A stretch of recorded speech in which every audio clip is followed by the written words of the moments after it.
এইবার রাজবাড়িটা মনে হচ্ছে ঘুরে আমি শেষ করে ফেলবো, কারণ হচ্ছে আমি রাজবাড়ির আনাচে কানাচে যেইখানে যখন ইচ্ছে মন চেয়েছে তোমাদের ভাইয়াকে সাথে করে নিয়ে চলে গিয়েছিলাম। একটা রিফ্রেশমেন্ট দরকার ছিল, এই জন্য হচ্ছে প্রায় অনেক দিন হচ্ছে রাজবাড়িতে থাকি। সো সকালে ঘুম থেকে উঠেই হচ্ছে আমরা চলে যাই চা খেতে। চলো তোমাদের সাথে ডিটেলস শেয়ার করি। হ্যালো, আসসালামু আলাইকুম, welcome to my another blog. I hope so সবাই ভালো আছো, রাইট?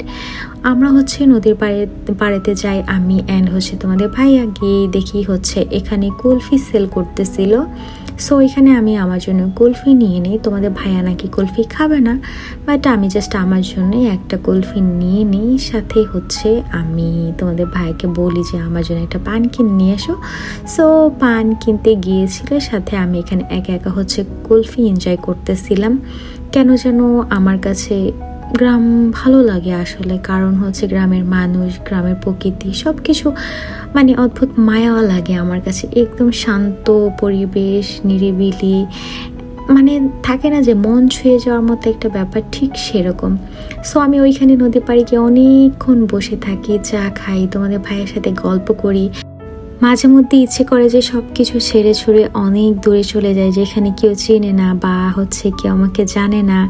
সব কিছু বাদ দিয়ে হচ্ছে নিজেকে নিয়ে ভাবি, নিজেকে নিয়ে থাকি, নিজেকে সময় দেই।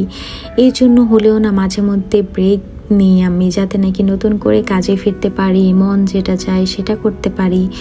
আসলে এই কোলাহলের ভিড়ে না মাঝে মধ্যে নিজেকে অনেক বদ্ধ মনে হয়। যখন নাকি মনে হয় যে না, সব কিছু থেকে একটু দূরে যাই, তখন কেন জানি অদ্ভুত একটা শান্তি লাগে মনের মধ্যে। মনে হয় যে না, এখনই ভালো আছি। এই নেগেটিভিটি, টক্সিক মানুষজন সব কিছু থেকে না আস্তে আস্তে বিষাক্ত হয়ে যায় মনটা। এই জন্য ভাবলাম যে একটু ব্রেক নিই। সো এই জন্যই হচ্ছে আমার এত বড় ব্রেক নেওয়া। সো যাই হোক, এখানে হচ্ছে আমি আমার জন্য ছোট্ট একটা গিফট অর্ডার করি। নিজেকে আমি মাঝে মধ্যে গিফট দিতে পছন্দ করি, কারণ হচ্ছে নিজেকে ভালো না বাসলে আপনি কাউকে ভালো রাখতে পারবেন না। অ্যান্ড স্পেশাল ফিল করার জন্য হচ্ছে আমি একটা ফ্রেম অর্ডার করি সুতোই কাজের।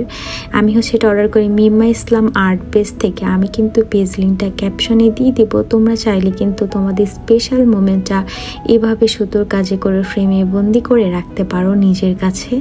সো এই জিনিসটা আমার কাছে খুবই ভালো লেগেছে। এই জন্যই হচ্ছে আমি স্মৃতি হিসাবে নিজের কাছে রেখে দিয়েছি। কিছু কিছু স্মৃতি, কিছু কিছু মেমোরি থাকুক না নিজের কাছে। কেন জানি মনে হয় যে অনেক অনেক স্মৃতি থেকে কিছু একটা স্মৃতি থাকে যেটা সারা জীবন মনে গেঁথে থাকে। সো সেই একটা স্মৃতি আসলে নিজের কাছে রেখে দিলাম, সেই একটা ডেট। তো যাই হোক, এখন হচ্ছে চলে আসি আমার খাবার দাবারের পালায়। সারাদিন অনেক বেশি ঘুরোঘুরি করার সময় বা খাওয়া দাওয়া করার সময় আমার আর কোনো ভিডিও ক্লিপ নেওয়া হয়নি। লাস্টে সন্ধ্যাবেলা হচ্ছে আমরা বের হই খাবার খেতে, মানে নাস্তা খেতে। আমরা অনেক কিছু খেয়ে ফেলে বের হয়েছিলাম হচ্ছে আমি, আমার হাজব্যান্ড অ্যান্ড হচ্ছে আমার দুইটা দেবর। আমরা অনেক বেশি খাওয়া দাওয়া করি, অনেক বেশি ঘুরোঘুরি করি। আসলে আমি ওইখানে যাওয়ার পর জাস্ট খাইছি, ঘুমাইছি অ্যান্ড রিল্যাক্স করছি। ব্যাপারটা ঠিক এরকম ছিল।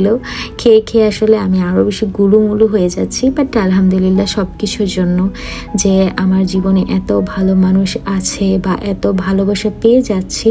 সবাইকে অনেক বেশি থ্যাংক ইউ আমাকে এত সাপোর্ট করার জন্য অ্যান্ড আমাকে মিস করার জন্য। খাওয়া দাওয়া শেষ করার পর হচ্ছে আমরা একটু নদীর পাড়ে চলে যাই। ওইখানে গিয়ে হচ্ছে আমরা অনেকক্ষণ আড্ডা দিই। তারপর দেখলাম এখানে ছোট ছোট দোকানে হেয়ার ক্লিপগুলো সেল করতেছিল। সো আমি হচ্ছে এখানে আমার দেবরের বউ, তারপর হচ্ছে শাশুড়ি, খালা শাশুড়ি সবার জন্য একটা করে হেয়ার ক্লিপ নিয়ে যাই অ্যান্ড আমার জন্য হচ্ছে আমি নিই কয়েকটা। তো যাই হোক, ভিডিওটা যদি ভালো লাগে শেয়ার করতে কিন্তু অবশ্যই ভুলো না। সো যারা আমাকে মিস করছো তাদেরকে অনেক বেশি ভালোবাসা অ্যান্ড আমার জন্য অনেক বেশি দোয়া করো। এই ভিডিওটুকু এই পর্যন্তই। আল্লাহ হাফিজ।